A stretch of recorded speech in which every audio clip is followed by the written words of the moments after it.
Since apparently money is fake anyway, might as well have fragments of silicon.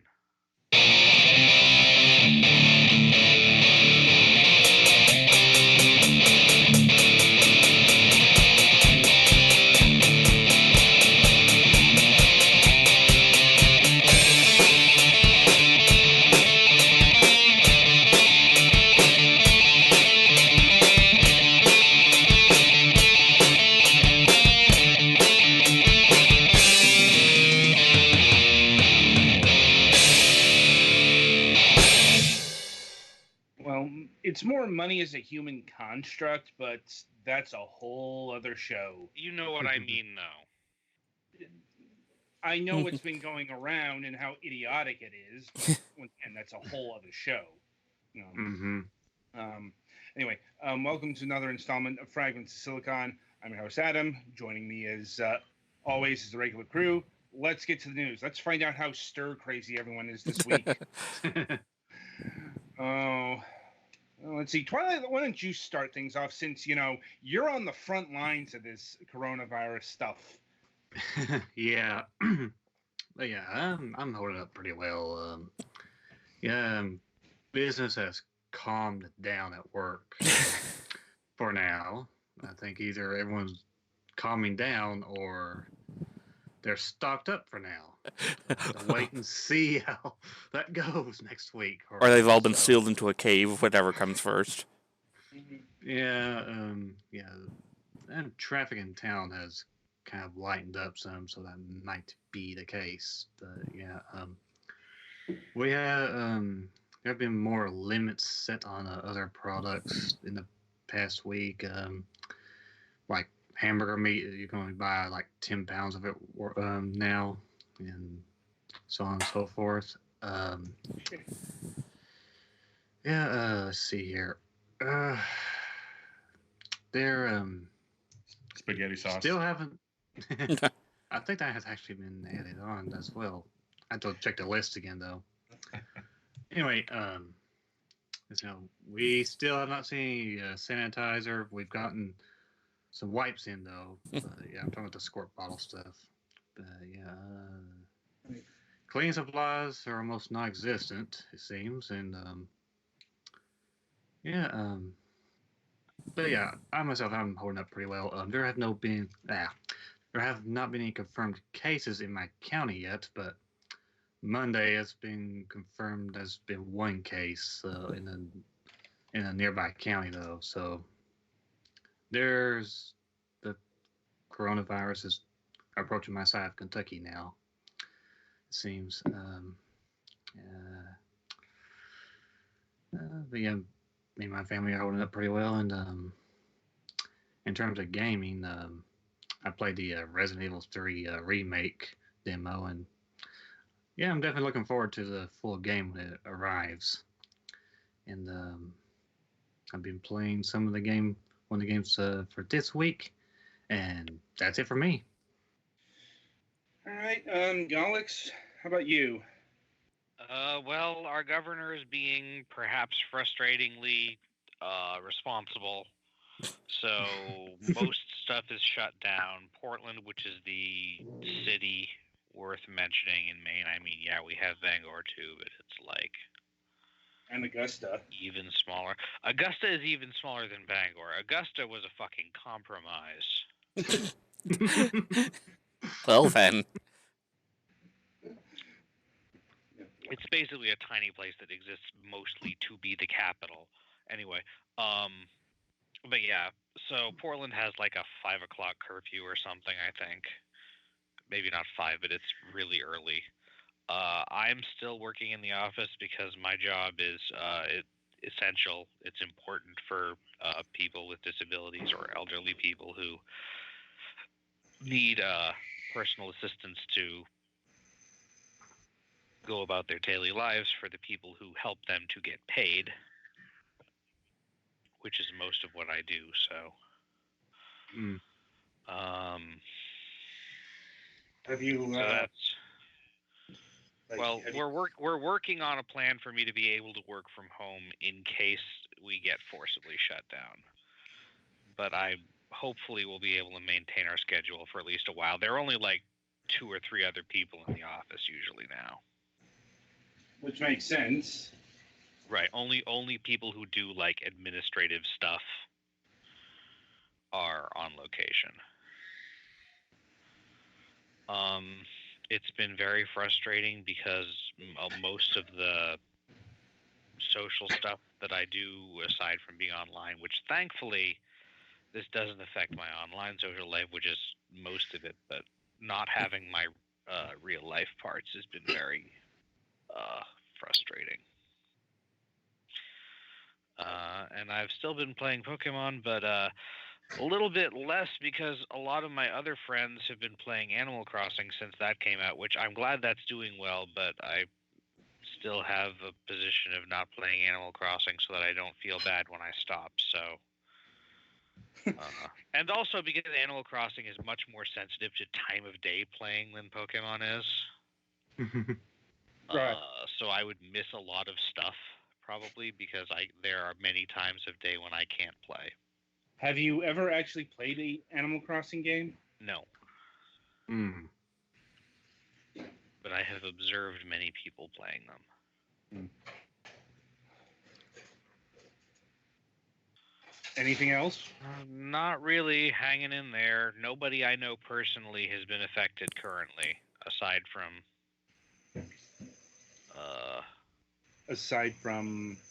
has been affected by the actual disease so much as by the circumstances of, oh, hey, it's really hard to do stuff when everything's shut down.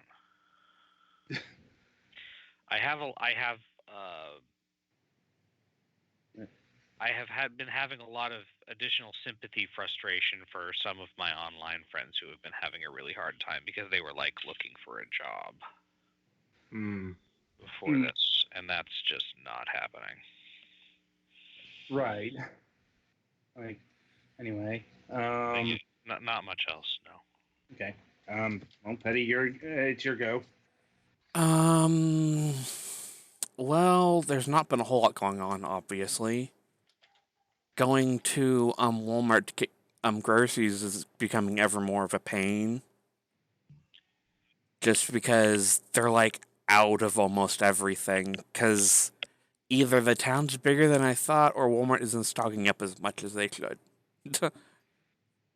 It could be just hoarding. Yeah. It could be just saying, yeah. Yeah, we went to Sam's Club yesterday, and there were like people coming out with like 2 or 3 things of like 40 count toilet papers.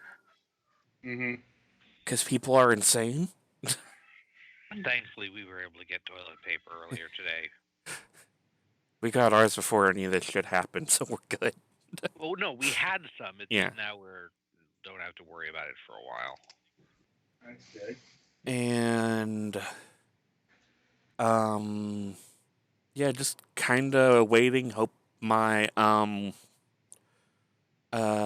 hearing for disability doesn't get canceled because it's on the 29th, and I believe our local office is closed.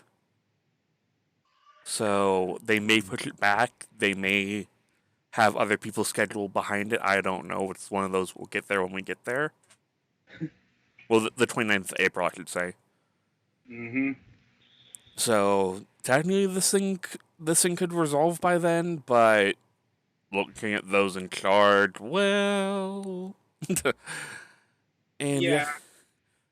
Trust me, I have rants about that. that we're probably gonna hear in the post show. Yeah, not just national leaders. Well, it's like I'll mention it up here and now because my news segment. Nothing really changed. Nothing's really changed. It's still. As far as everything being closed, it's all still voluntary. Because our governor hasn't issued the stay-at-home order. There've been like city municipalities, but it's far more localized here. It's spring break time, so they're trying to keep the beaches open. Yeah. And that's a problem. But that's something to be talked about more in full in the post-show segment. It's like as far as gaming, once again, it's mostly review stuff. I have managed to get a chance to play some of the old Mega Man titles. Oh boy, Sweet. I'm not you forget how hard they are until you start them up. At least the first. It's like even by 3 they were starting to nerf things.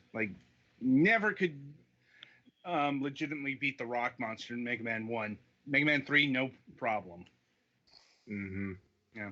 But anyway, so that'll about do it for our news segment for the week. So merrily we shall roll along to the interview portion of the broadcast. And joining us this week is, returning to the show, is Clayton Kauzlaric. And he is joined by Matthew Hoesterey they are from Beep Games and Tribe Toy, respectively. Hello. How you doing? We're doing fine. How about you two? Not too bad. We're kind of at the original ground zero for the coronavirus here. So I mean, the first cases were about 5 miles from where I'm sitting right now. So it's we've been in a lockdown situation here for a couple days now. So, yeah. Pretty exciting. How have you been holding up? Matt, you've got a more interesting. That's fine. I mean, I think the hardest thing is just a childcare situation. Me and my other half both work, and luckily, we're lucky enough to be the people that can work remote. We're both, in games, but we have a 1-year-old running around the house, and that's been interesting. Trying to get work done with a 1-year-old is exciting. One of the guys that works on Dread Machine, our lead engineer, actually moved his family into my house for the duration of the quarantine, so that we could share childcare, which has helped because he has a kid, I have a kid. So, between 4 adults, we can take turns and get, each watch the kid about 2 hours during the workday and get most of our day in, which has been what we've been doing. Right. And how long is the quarantine supposed to last up there in Washington? See, the mandatory stay-at-home just got called. I mean, everyone was mostly already kind of not going out, but I think we have a couple of weeks here, Matt, and then they'll kind of reassess 2 as they go. Yeah, minimum 2. I mean, we've been sort of locked down for 2 already, so it'll be a month at least before we get out of here, and then it'll be very interesting. Right. I mean, it could be longer. Hopefully the curves look really good though. I've been watching the math on it all, and it seems that social distancing has huge effects on the spread. So you can see it especially in New York. It went from it's amazing how much it's been reduced the past couple of days. So let's just hope that that continues and not a lot of people get hurt. Yeah, I mean, there are some problems, and a lot of it has to do with interstate travel. Because, for example, spring break, a lot of people came down here to Florida and, congregated on the beaches. So that's going to have an effect. Yeah. And interstate travel and then just people being stupid. Well, obviously the second part goes without saying. I was about to say those aren't mutually exclusive, though, my friend.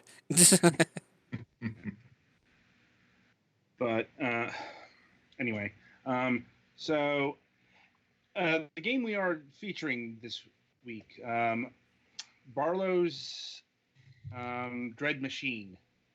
Now, I suppose my first question is, who is Barlow and what is the Dread Machine? Well, Barlow is our inventor, the guy who over 100 years ago created effectively a video game, but using the technology that was available in 1907. So in my mind, when I first started writing sort of the story and sort of working up some ideas for this concept, I kind of wanted there to be this sort of quasi-historical figure who at some point put everything he had into making this device. And hey, you're playing our trailer thing. So yeah, it's of course the problem that kind of happened though was the machine actually injured people. It actually would maim or kill people who played it because it used live ammo and pyrotechnics and things like that. So of course the poor guy lost everything. Hopefully not any kind of ironically autobiographical way in my case. and but then in the idea of the story, we Matt and his intrepid team and I have all kind of been recreating this thing that once that had previously existed. And as you look at the game, you can see that everything is sort of made out of this sort of tin toy aesthetic. It's all electromechanical. So there's little gears and joints, and there's even under the little board that you can see the characters moving on, there are gears and chains you can actually see moving when occasionally there's a gap. So it's something we tried to make as kind of faithful to that kind of old style look, but with nice, fun, modern gameplay attached to it. Right. And was there any particular reason why you selected early 20th century technology, as your setting? Yeah, I mean, I've always just loved history. I've always been like getting really into crazy, weird, old like publications and print design. And as someone who's been a game designer for a lot of years, I think I just always was looking for maybe an interesting way to combine my fascination with that time in history when so much of what created the 20th century was emerging, alternating current and just the idea that people could actually, turn on a light bulb and stay up late and read and all these things that were just sort of like changing society in just huge and interesting ways. So I think I was having lunch, I think, gosh, it was almost 11 years ago with a few friends, and we were sort of theorizing what a machine would be like if someone had just gotten ahead of the curve a little bit on having characters that you could control and having things like different upgradable weapons and all the things that we all think of today as being like parts of video games, but somehow in this mechanical setting, what would it be like? What would it how would it work? And I think I've just been mulling over that concept, and I started doing like concept documents and little artistic mock-ups and things like that for about 10 years. And then really it was Matt and his team, when I talked to them about partnering to actually create the game, that really made it come to life. I mean, they took a lot of those things that were on paper, they were kind of in the abstract, in the sense of like, oh, here's what I think it would be. And they, in a way, I think they just made it better actually than even the stuff that I'd been thinking of over like for the last decade or so. Certainly a lot of thought has been put into this game, it's also an aesthetic that isn't seen that often in video games. Like honestly, the only other game that used this kind of tin toy art style that comes to mind is Toy Soldiers. Oh yeah, funny, and ironically, I did work on that at Microsoft. Yeah, on the publishing side. Right. Obviously it was the fabulous guys, at Signal who did that development work. This is a little different. I mean, with Toy Soldiers, of course, the soldiers actually all can move, and there's no real mechanical justification for how they would like move across the world. But in our case, we actually do have everything that you can see sort of connected to either gears or pulleys or tracks. So there's a slightly different approach to the mechanical thing, because I think we built this mechanically almost from the ground up. And Matt can talk a little more about that. But I mean, if you even things like the front end, the UI, the buttons that appear, nothing would just pop onto your screen. It actually has to unfold or articulate in some way for it to make sense in our game world. Yeah, it's go ahead. It's just been a really interesting design challenge. If you think about like just even simple things like highlighting, right? Well, we can't just highlight something. We can't have anything that's not justified physically. So a lot of the time we do things like, we'll have some kind of tumbler that rolls to display a new image with like backlit like light that like shines through some like paper is sort of the justification for lighting something up. Or the most extreme, like the most technical, like extreme we get is like in terms of like the story and the era and the setting would be like some video projection on if we want to like, have sort of like old school video like projected onto some kind of surface. But a lot of it, it's just been really exciting to do this.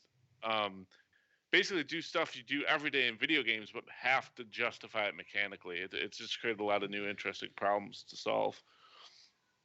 I can imagine, because I don't think we've mentioned it before, and if people are not looking at the trailer footage and such, this game is a twin stick shooter, and crafting a twin stick shooter with this kind of mechanical aesthetic is very, very inspired. The question I have in terms of like the mechanics is, how do you deal with movements, and since everything is on a line basically? Yeah, I mean, Matt can get into this a little bit, but it just kind of like high level. It's if you were to think of it as being kind of like Pac-Man in the sense that there are tracks, but you do have choice. You can go right, you can go left, you can go backwards and forwards, you can evade things. And in our case, because it's still three-dimensional, it's all tilted, it's a 2D game tilted on a plane, there's still cover. There are still objects that you can hide behind. So there's also a little bit of just sort of tactical stuff that happens that you wouldn't ordinarily get in just a straight 2D twin stick shooter. So it's, and again, that was partly what the physicality of the whole mechanical thing is part of what made that possible and kind of made that sort of come out in the wash, if you will, as we started sort of assembling how the world functions and works. But yeah, it's a deeper level about the mechanics. Yeah, if you think of it like because it's like Pac-Man plus Robotron or Pac-Man plus like Smash TV. If you think about any old arcade game like Galaga or whatever, you're moving back and forth to avoid shots. Because you can move back and forth, up and down and left and right, you sort of choose your track. You choose your angle of attack when you're fighting enemies, and really thinking about what tracks you want to be on when you're fighting a specific group of enemies is super important, based on like the cover in the scene or just like the angles that you want to attack at. And actually, the gameplay, if you ever played paintball, cutting through cover, sometimes it feels like that really high-paced, intense action where you're like sort of like trying to like get around the cover to like shoot somebody at point blank range, or it's really a unique kind of twin stick shooter. Something else we do that I think is not a lot of twin sticks do is we do really extreme camera changes, and of course, again, we're justifying the camera change mechanically, where you see the whole base level like rotate on these huge tumblers inside the machine to give you these different angles and different points of view. But we go from almost over the shoulder like shooting gallery style to like completely overhead, like, and everything in between. So we're constantly changing the gameplay, constantly changing the feel of the game, and should just keep it really interesting throughout all the levels. It sounds like that's quite the challenge, like keeping everything in the aesthetic. And this was a question along those lines is, was there anything that you've encountered that you couldn't meet in this mechanical style? Actually, everything is in the mechanical style except for one thing right now, which I think currently I'm not sure if we'll put it in the mechanical style, which is if you play on PC with a mouse and keyboard, the mouse cursor. Simply because having it be mechanical would probably be more distracting than it's worth.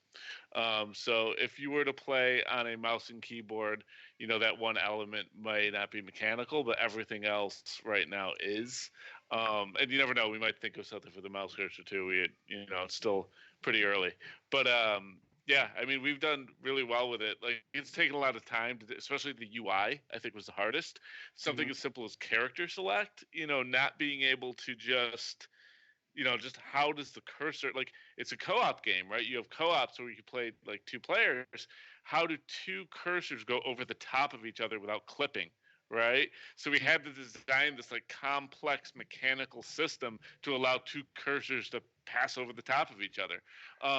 Same thing with characters in the game, like getting them to go by each other, because we found that in gameplay at first we had the characters block each other on the tracks. Like if your friend was in front of you, you couldn't walk by them, and we found that wasn't really a lot of fun.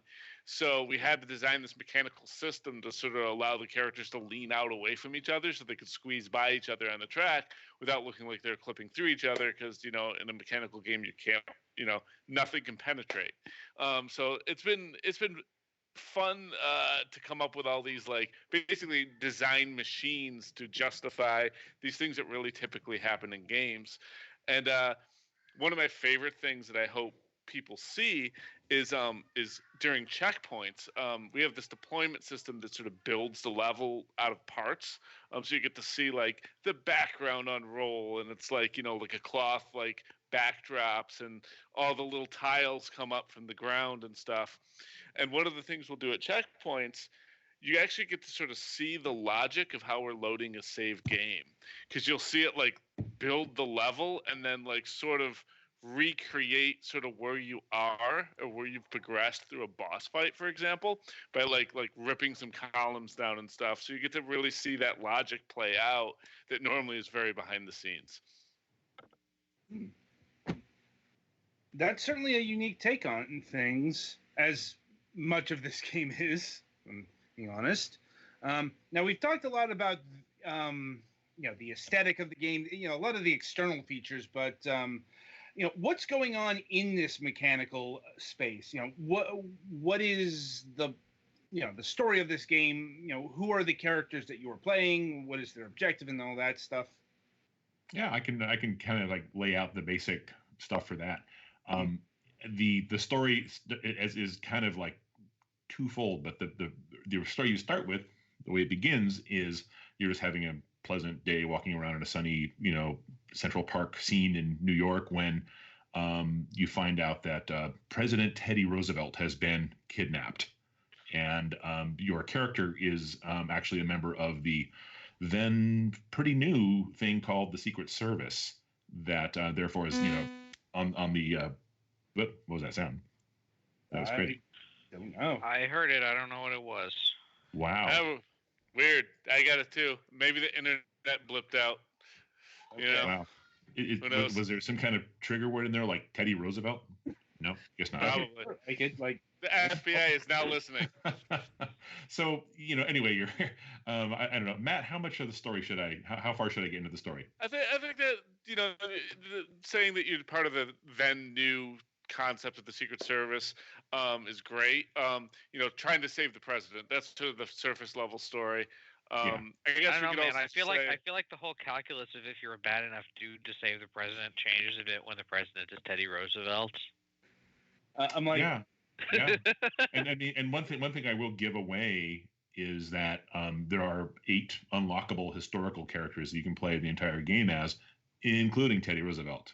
So yeah, I mean, we had a lot of fun with coming up with who the personas would be, what kind of weapons would they have, and yeah, he's a pretty interesting dude. Yeah, for sure. And there are some.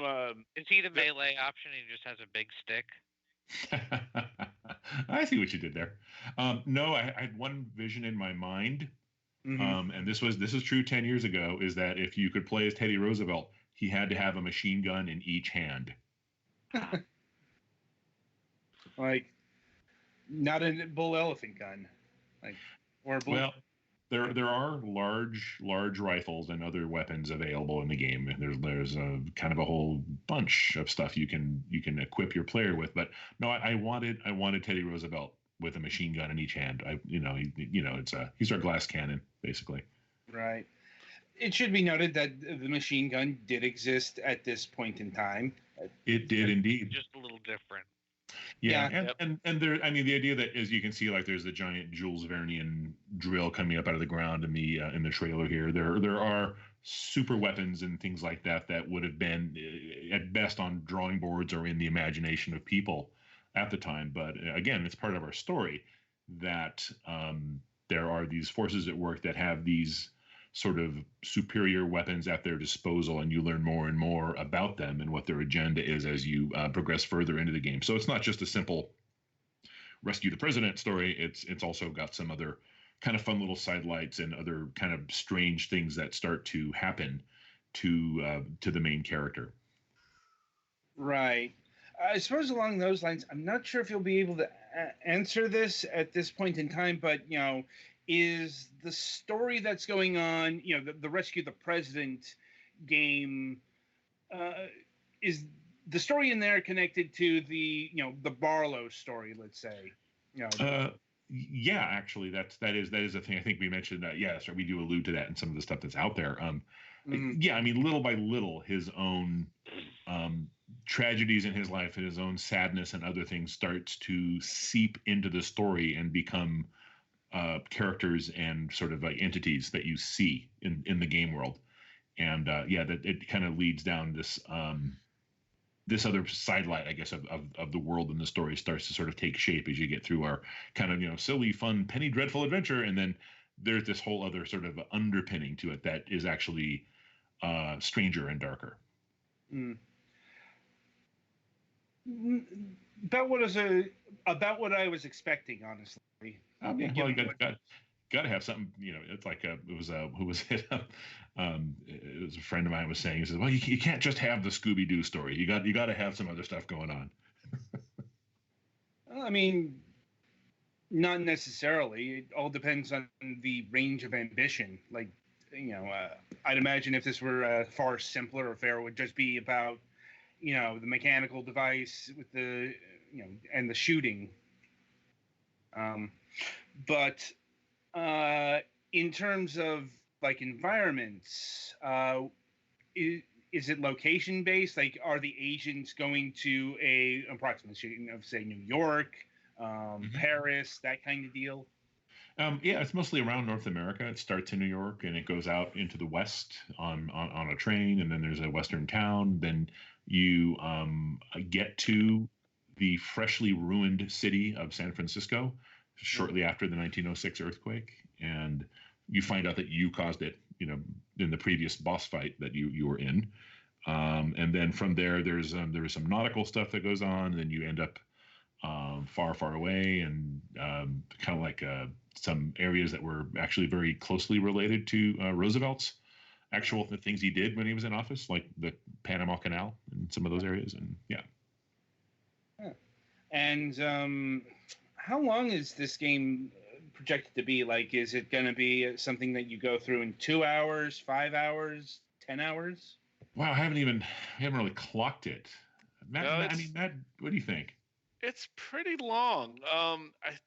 It really depends on. I don't know what a speed run would be, but I would not be shocked if it was, if it was like 6-8 hours, I would not be shocked. I'm not 100% sure though. I think it's probably in the 6+ hour range though. Yeah. That's pretty. Yeah. That's pretty beefy and extensive for a twin stick shooter. Like, yeah, one of our big inspirations too was just Castle Crashers, and one of the things I personally love about that game, I love the progression, I love the leveling up, all that such stuff, but I also just love the funny moments and the story, and every level sort of this just has all these cool, unique, memorable moments. It doesn't feel like you're just slashing through an arcade like wave shooter. Every moment in every level is memorable, and that's something we're really trying to go for. It's just like, when you're playing through a level, it doesn't just feel like slicing through guys. You have I'm walking through past some bushes, and guys like sneak up out of the bushes, or the ground collapses out from under me and I start falling and sliding down a mudslide and trying to not get hurt as I slide down, or the big drill comes up out of the ground, or whatever it is. We're trying to have memorable moment to memorable moment to really just keep things fresh and exciting, so that 6 hour plus game experience doesn't feel like a slog, and it's just continues to be fun and continues to be exciting.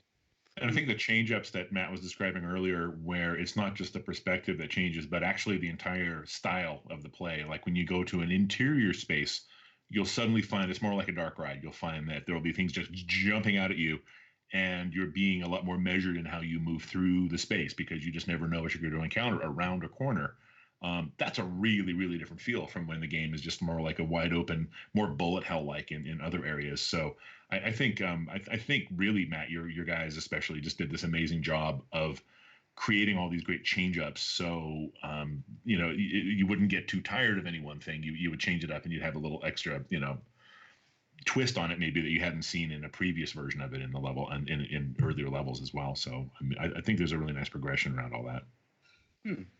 I'm just going to lavish praise on Matt while I'm sitting here because I haven't seen him in 2 weeks now. I know it's lonely, so lonely. I miss you, Matt. Well, we are pleased to provide this service of a 2-week reunion. Oh, thank you very much. We live literally 3 miles from each other, but yeah, our voices had to go all the way through the internet and back. It's just it's one of those weird things. Indeed. Anyway, now in terms of power-ups, what could one expect from the mechanical tin box age here? Oh, patent medicines.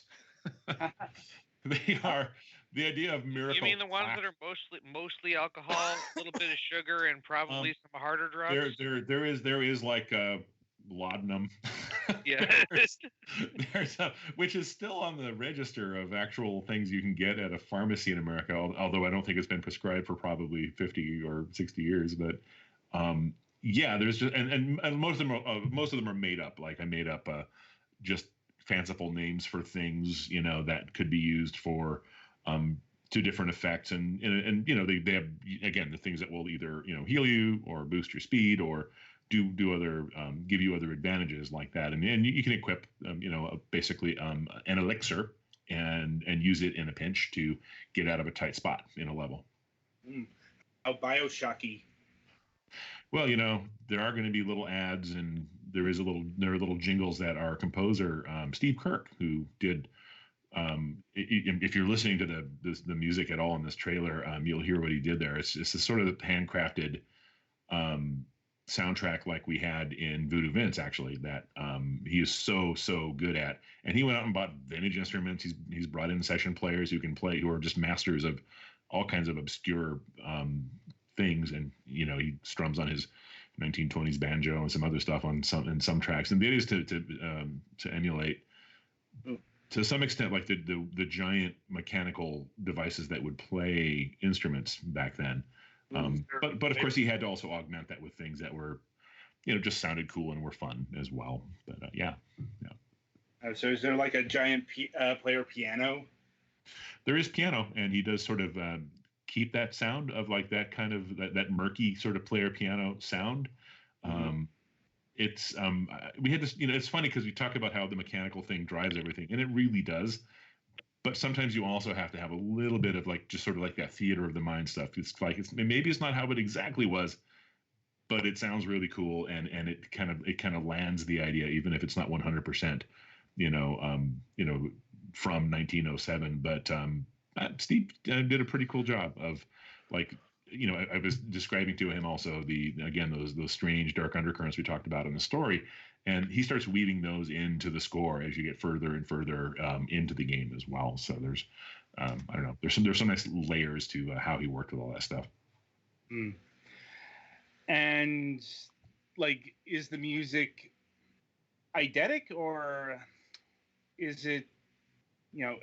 Like, does it play out of a speaker box? Parts of it do, because at the time there were these vast calliopes, but they weren't just pipe organs. They would actually play stringed instruments and horns and trumpets and things like that as well. So we figured we could have versions of those that have actual real presence, that actually do sound like they're being played in the room. But there are parts of the mix that do sound like they're coming off of like a wax cylinder or something like that as well, and they all kind of merge together. Like there's this kind of just crazy mechanical music box that has like a small orchestra in it, kind of like under the hood of this thing. Right. It took me a minute, but I think the word you were looking for is diegetic. Yeah, there we go. I think it's a different thing. It's okay. I was like, wait, what? Yeah. I meant one word. I went with like eidetic is memory. Eidetic. Yeah. In the scene. Apologies about that. Anyway, now in terms of audio quality, did you attempt to go with a, let's say, 1906-7, audio quality? That is to say, very tinny, very scratchy. Well, I mean, we had this idea that, again, the sort of like the one-man band thing where there are just devices and objects and other things. So some things, yes, do have this, like the little jingles for the elixirs definitely sound like an old Edison wax recording. But as we said, a lot of the instruments in the score, though, have a real hearty presence, and the same is going to be true of sound effects. We would just decide that there's just going to be kind of a mechanical Foley device, so they can sound as good as you expect. And it's another thing where, again, like I said, you want to use the idea to steer your game and make it awesome, but you also don't want it to handcuff you completely. If you want to, again, if the game's going to last 5 or 6 hours, you don't want to hear tinny for 5 or 6 hours. You want it to be cool. You want a gunshot to sound cool. You want the impacts and the explosions to sound good. So it's kind of like splitting the difference a bit, if you will. So it scales correctly, it feels like it's the right size, because again, these are little tiny characters inside a little tiny diorama, and the kind of realism or quality you'd expect in a modern game. You kind of have to try to serve both if you can. And let me see here. Now, in terms of the enemy forces that you're fighting, are they strictly human? Are they otherworldly? Who's the opposing force here? Are they robotic clockwork ninjas? It's kind of yes to all of those things. Yes, robotic ninjas. That's so good. It's in the fiction. These evil forces, you learn in the very first level that they are anarcho-Satanists, is the name of this group of people that have abducted Roosevelt, and they have these strange otherworldly powers. So what they've been doing is taking the people, the fallen, other people that they have encountered on their way across the country, and converted them into their servants, their minions. So you get a variety of things, both large and small. Sorry? So they worship the devil, but believe that hell should have no rules when it takes over the world? Well, you're looking at it from the point of view of people who, like in our era, who might actually be familiar with those ideas. In 1906 or 7, this would have been like, oh, no, it's just a way of saying super bad evil people. Because, everyone was terrified of bomb-flinging anarchists. Obviously anything that had to do with Satan, that has to have been just awful and terrible and bad. So it is just more of, again, it's the Penny Dreadful sense of that, not the not that you can really deconstruct that into like a real ethic. Fair enough. Somebody was following, and also you find out there's a lot more to it than that. It's again that's the Scooby-Doo story, and then there is going to be the whole other layer that is kind of underneath that. Turns out old man Jenkins couldn't stop at William McKinley. Yes. Now you know. Anyway, now how long has this game been in development, and how far along is it? Well, gosh, I think it's funny. There was kind of a long prototype and sort of just gray boxing the mechanics to get the feel down. Matt can talk more to this, but I think we've been in production for, it's actually just over a solid year now, isn't it, Matt? Yeah, I think it's February, March of last year that we really got rolling. We were starting early. Right. Yeah, there was some early stuff like maybe fall, winter of 2018, but but that really got rolling spring of 2019. Yeah, wow, time flies. It does. Anyway, and how many people are working on this game, and exactly how does the collaboration between your two studios work? I think there's 4 full-time people at Tribe Toy, and then there's Clayton. I could let you talk about Beep. Yeah, Beep is mostly just me. And then, of course, we have some additional talent here in the household. Fortunately, they can be on lockdown with me because they're my family. So the former lead animator on Voodoo Vince is my wife, Marianne Flaherty. And Marianne is actually doing a ton of animation work on Dread Machine.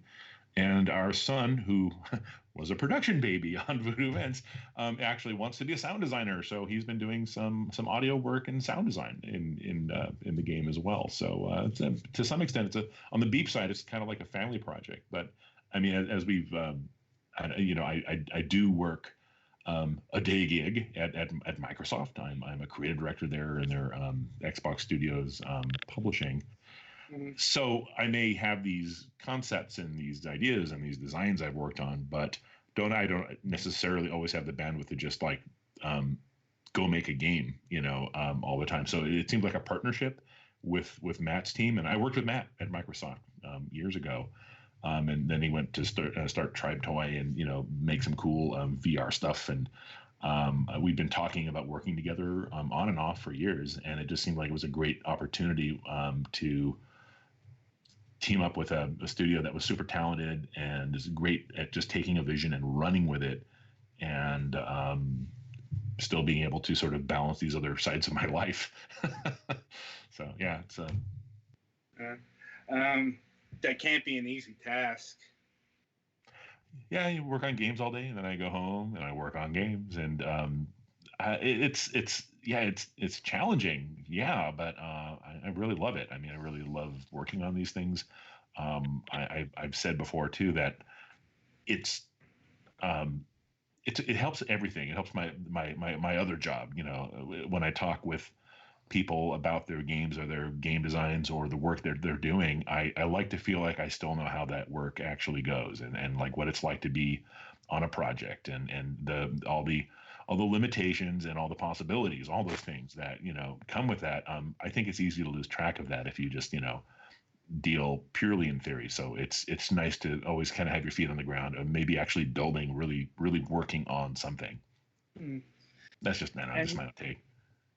And I suppose there's also something to be said for scale, since I imagine the Beep industry games are a lot smaller than what you work on at Microsoft. Oh sure, yeah.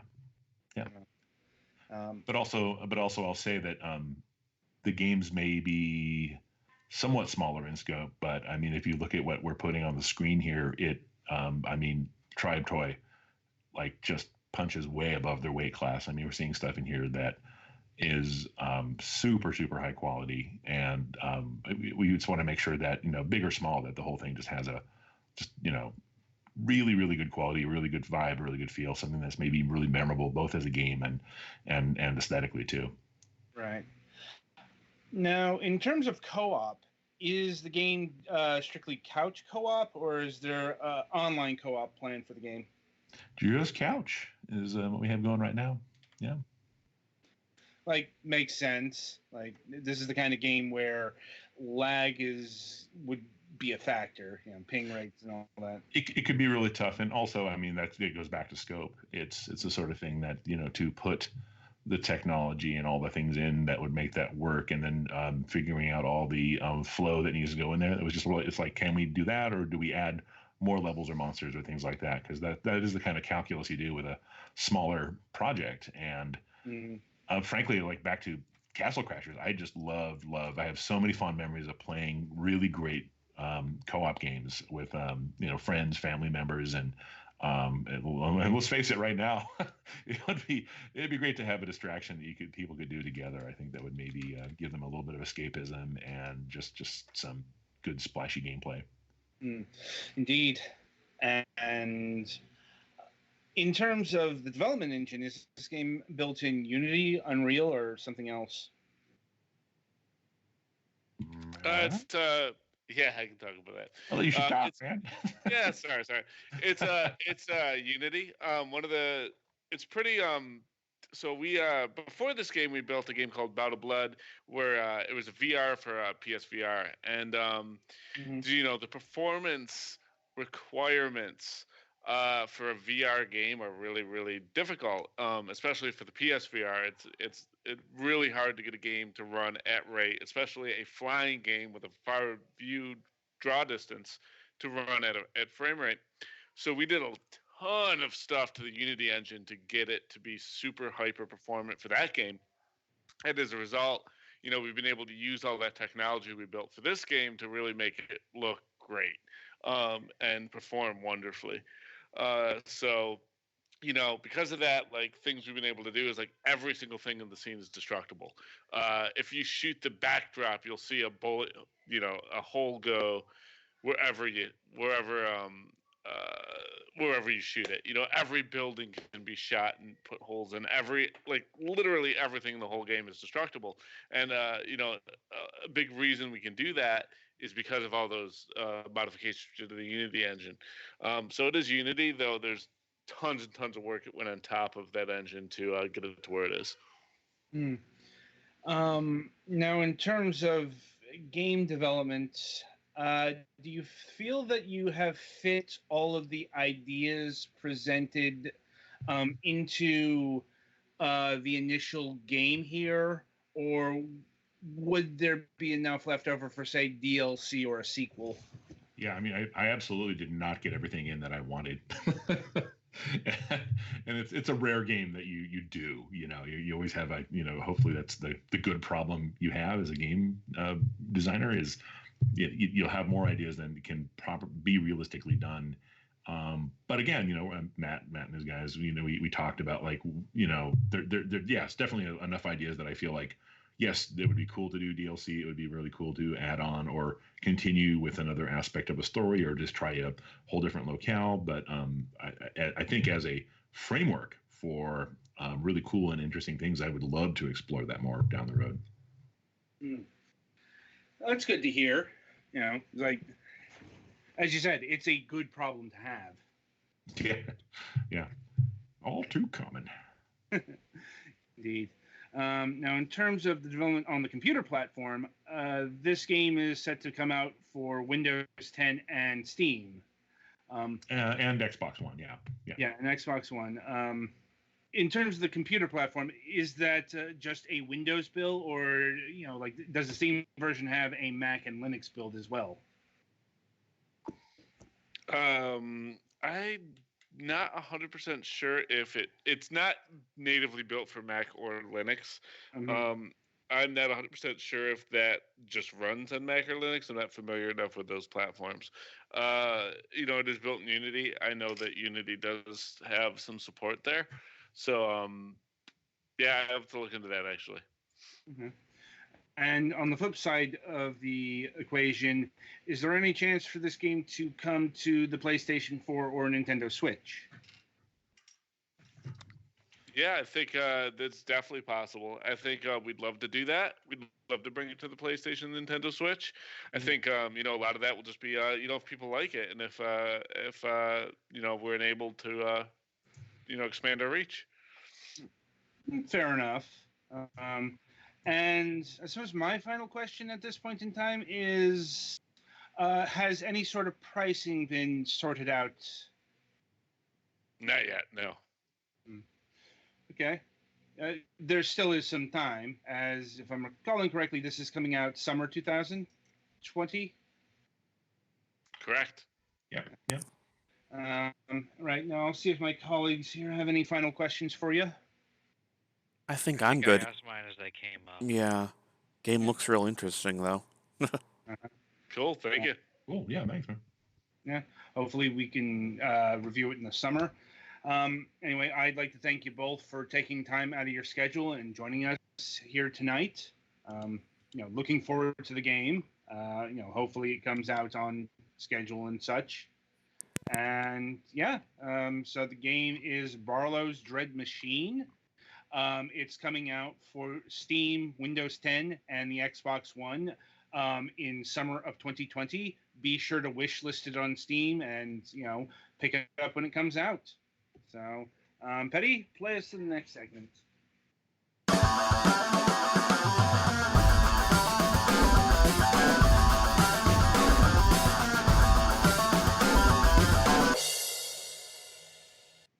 All right, welcome to the topic of discussion. So this week we are talking about a person, which is not the most common topic on, the topic of discussion, but it comes up occasionally. And the personage I want to talk about this week is a man named Mark Cerny. If you don't know who Mark Cerny is, very surface level, he is the guy who gave the PlayStation 5 talk last week.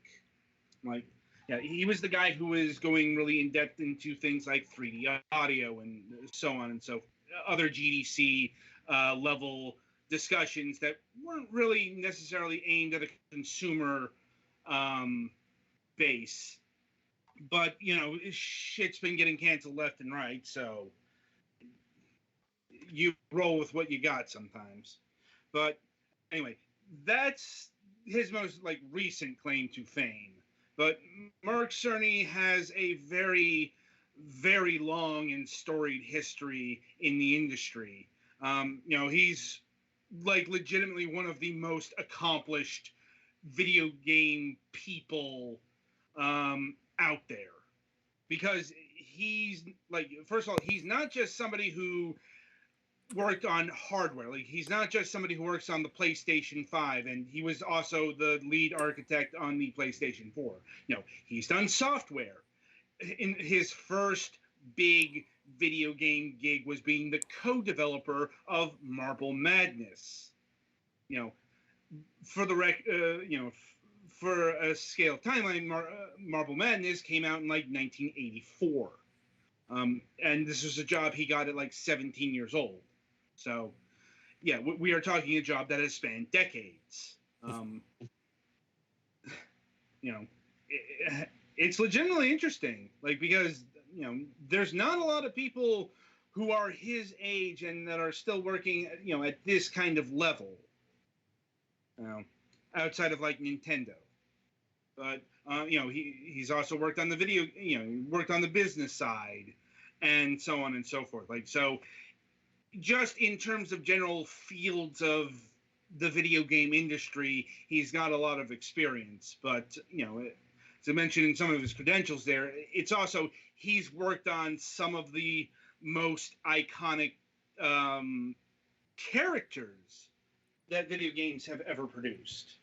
Because, his story started with Marble Madness, but certainly didn't end there. Because... So you're saying he didn't create the completely memorable character of Marble? I'm joking. I actually know very little about Marble Madness. I'm Marble Madness is a good game. It's one of those games that never really translated all that well to consoles, because Marble Madness was one of those arcade games that required a trackball. Mm-hmm. The NES version was okay, but you weren't going to get the precision that you needed from a D-pad. Even an analog stick or a paddle wouldn't have done. There's nothing quite like a trackball in terms of its actual precision. For certain tasks, particularly when it involves a ball. Right. It's just trackballs are not a thing that ever really became a thing in the console space. There were some trackball peripherals back in the day, but once again, not a thing that took off too well. It's on the PC side, you could get a trackball mouse, but it's in overall video game terms, the trackball is an evolutionary dead end. Mm-hmm. At least when you get outside the golden age of arcades. Because, arcade games, you could have 1,000 different control schemes for, 1,000 different arcade cabinets. And the price for an arcade cabinet is not impacted significantly by what kind of controls you put on it. No. Or otherwise, it'd be much more restrictive. Comparatively, if everybody has to buy their own trackballs, it's a pain. Plus, trackballs are not the easiest thing to maintain with the kind of technology they had at the point. There's a reason we don't use them on our mice anymore. Well, they still exist, but they're more for accessibility. They're not widely used, and a lot of that reason has to do with slightly less precision than lasers, but also the fact that crud gets all up ins. This is true. That was also true of the old mouse balls. That But anyway, so Marble Madness, Atari, and we're talking about like actual classic Atari. He also worked on Millipede. Not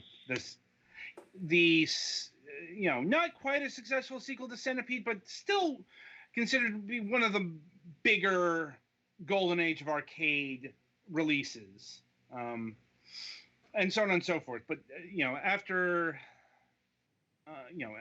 Atari, he went over to Sega, and this is where his legacy really started to be cemented, because it wasn't just like initially he worked at the Japanese branch of Sega, working on Master System games.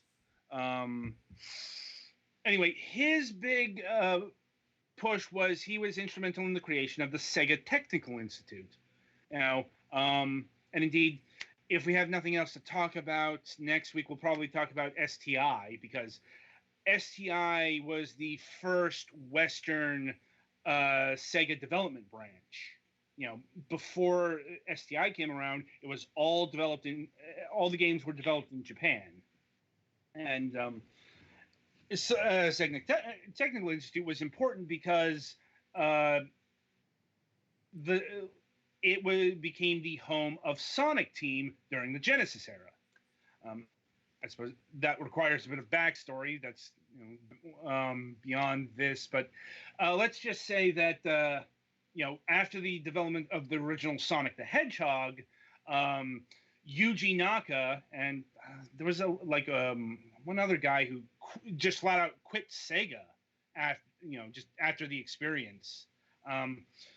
And it was Mark Cerny who actually convinced these very important Sonic team members to rejoin Sega, but at this new development facility called Sega Technical Institute. Not all that widely known, but Sonic the Hedgehog 2 and Sonic the Hedgehog 3 and Knuckles were developed in the United States. Sonic the Hedgehog 2 was a joint development effort between the two branches of the Sega Technical Institute. Sonic the Hedgehog 3 and Knuckles, that was purely the Japanese side of things. We'll talk more about that next week. But, it was Mark Cerny who held that ship together. It's like without him, we probably would not have a Sonic the Hedgehog 2. I don't think that's a pretty important thing. Maybe not as important as the original Sonic the Hedgehog, but, Sonic the Hedgehog 2 is the game that turned, a one-off game into a, it also refined a lot of mechanics significantly. Right. Sonic the Hedgehog 2 is considered to be, if not the finest entry in the classic range, one of the finest. It's either Sonic the Hedgehog 2 or Sonic 3 and Knuckles, until Sonic Mania came along. But, Sonic Mania is a modern classic thing. But once again, a lot of turbulence at the Sega around this time. After Sonic the Hedgehog 2 is done, Cerny splits from STI. He has a bit of a stint at Crystal Dynamics. This is during their 3DO phase. It's like he worked on things like Crash and Burn, Total Eclipse. It's not, you can call this the unremarkable bridge between mascot franchises, because of his Crystal Dynamics connections, he managed to get a PlayStation development kit from Sony Computer Entertainment. And he actually went over to Sony's one of the big executives over there to get it. He's like one of the first people who was tinkering around with the original PlayStation. And also during this time, Cerny ends up at Universal Pictures. And he begins his involvement with a couple of companies, Naughty Dog and Insomniac Games. Once again, I think you can see where the importance is building here. Yeah, and if we need to explain those to you, you probably shouldn't be watching this podcast. Well, it's like I'll explain anyway, because it's like he was involved with Way of the Warrior and Disruptor, certainly the most famous games from these two studios. We do have fun, but yes, he was highly involved in the creation of Crash Bandicoot and Spyro the Dragon. With the first games, he was there in a Universal capacity, but after those two, I'm trying to think if it was like before or after the first Spyro the Dragon game, but at a certain point, he left Universal and he arrived at his actual current position, and that is the head of his own company called Cerny Games. See, after all this, he works as a consultant for Sony. He's actually an independent contractor, and it's a arrangement that he likes because that allows him to have freedom that an direct employee wouldn't have, because if somebody's working in the Naughty Dog group, for example, they can't easily talk or especially collaborate with another Sony branch, just can't go over to the Japan studio. Whereas since Cerny is an independent person, he can talk to all these different groups without having to worry about the bureaucracy too much, which helps in his capacity since, as I said, he's involved in both the hardware and the software side of Sony. Because even though he left Universal, he's an independent contractor. His next trick was to help with Jak and Daxter and Ratchet and Clank, and this is where he developed his method approach for game development, which is a standard practice thing. Once again, he didn't just help in the programming, he helped in the actual level design. If you watch the PlayStation presentation that came up, he mentioned, I think, Jak 2, and he mentioned the design of Jak 2.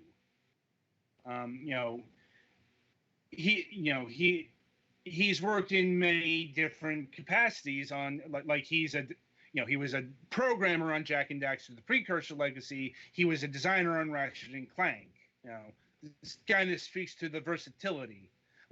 He didn't have maybe input on the actual design of these iconic platforming mascots, but he's been a big cog in this wheel.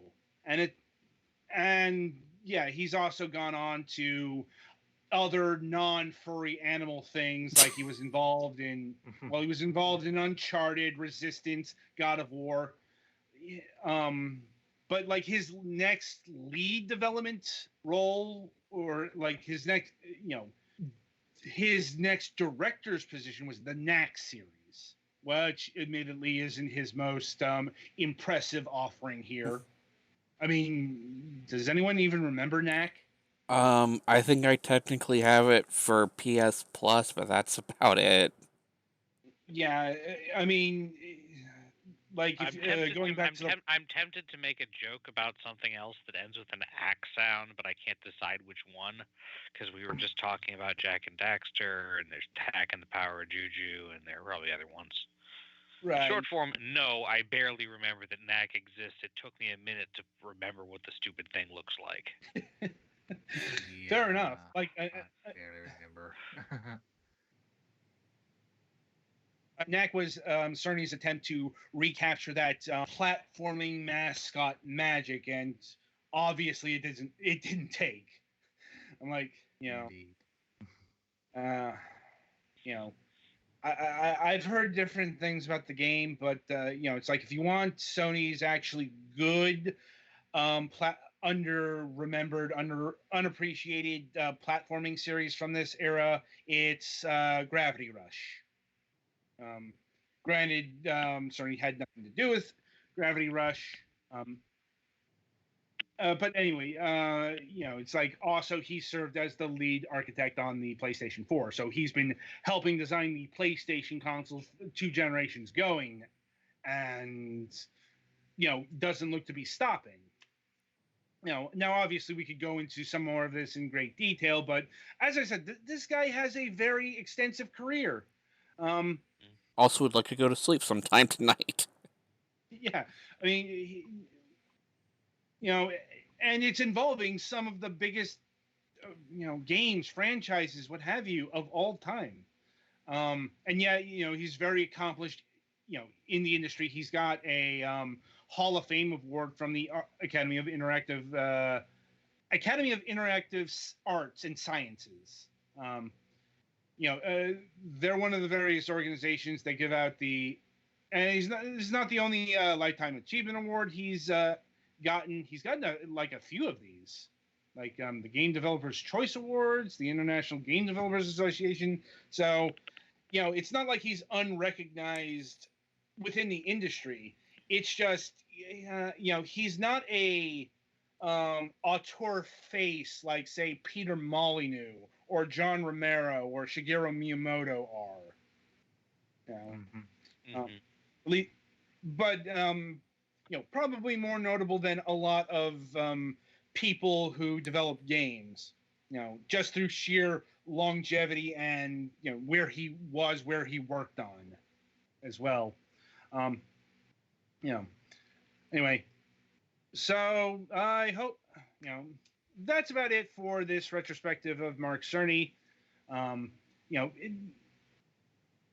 Always a bit of an issue with these things. Do you go wide and shallow, or do you go deep and specific? Each approach has its pluses and minuses. I think casting a wide net is a good idea with things like this, because there's just so much here. Y'all think I was joking about going to sleep tonight? Yeah, no. Anyway, so that'll about do it for this installment of Fragments of Silicon. The week ahead, no Friday show this week, so y'all can sleep in. Anyway, let's see. Got to get to the right page. I love it when the notes do that. Anyway, coming up on the Sunday reviews, we'll be reviewing the games You Must Build a Boat. Yes, that is the actual name of this game. It is another game from developer Crazy88, the same developer of 10 Million that we reviewed a few months back. And I suppose my baseline review here, it's pretty much the same game as that one is. Mm-hmm. There are tweaks, it's not 1-to-1, but very similar stuff here. We've got The Man with the Ivory Cane for the Nintendo Switch, which is another European hidden object game.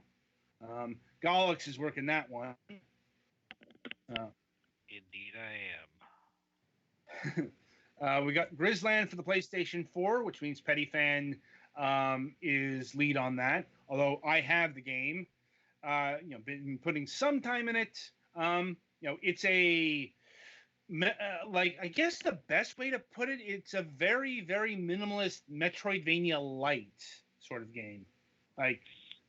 As in, the graphics are Atari 2600 levels of sprite development work here. The actual aesthetic is in black and white. But it's still you are looking for power-ups. You are looking for various objects to pass on. It's not a true Metroidvania because the backtracking's limited. It's more stage-based. But more on that in the actual review. And finally, Surviving the Blackout, which is a narrative survival adventure game, and bills itself as the successor to the Oregon Trail. It's a tagline that makes more sense when you actually play the game. I rather like the experience to a certain point. It's like, once again, giving my baseline here, it's a game I enjoy playing for about 30 minutes because, well, just unrelenting survival. And, I'll elaborate when we get there. Anyway, so that's what's coming up on the Sunday reviews. So until next time, I shall wish you good gaming.